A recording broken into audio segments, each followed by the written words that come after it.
किन रे। अब गेल गर्मी के दिन रे बेटा नहीं देना पंखा किन रे।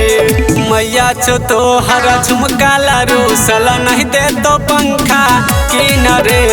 मैया छो तोहर झुमका रूसल नहीं दे तो पंखा किन रे।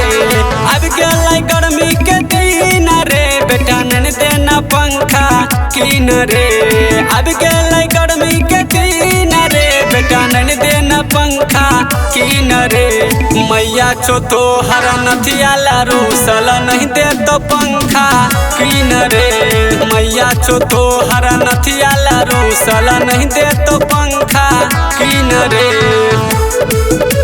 नथिया रूसल नहीं दे तो पंखा किन रे।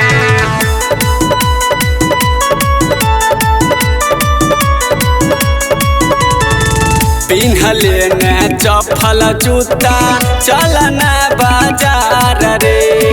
किन देबौ पैंठ अंगा ये गोले बई पंखा रे।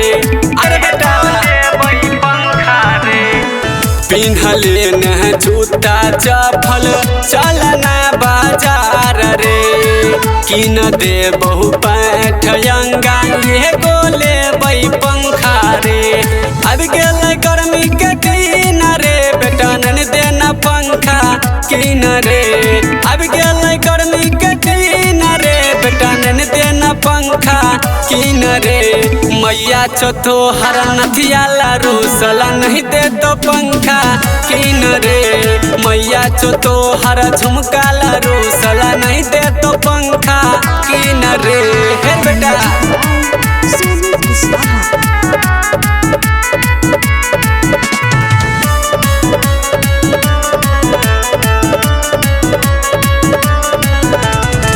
मैया तोहर रहे छो बेटा फैसने में चूर रे।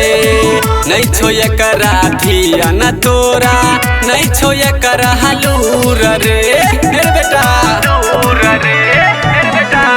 मैया तोहर रहे छो बेटा फैसने में चूर रे। नहीं छो एकरा धियान तोरा नहीं छो एकरा हलूर रे। अब गेल गर्मी के दिन रे बेटा नहीं देना पंखा किन रे। अब गेल गर्मी के दिन रे बेटा नहीं देना पंखा किन रे। मैया छो तोहर नथिया रूसल नहीं दे तो पंखा किन रे। मैया छो तोहर झुमका रूसल नहीं दे तो पंखा किन रे। हे बेटा।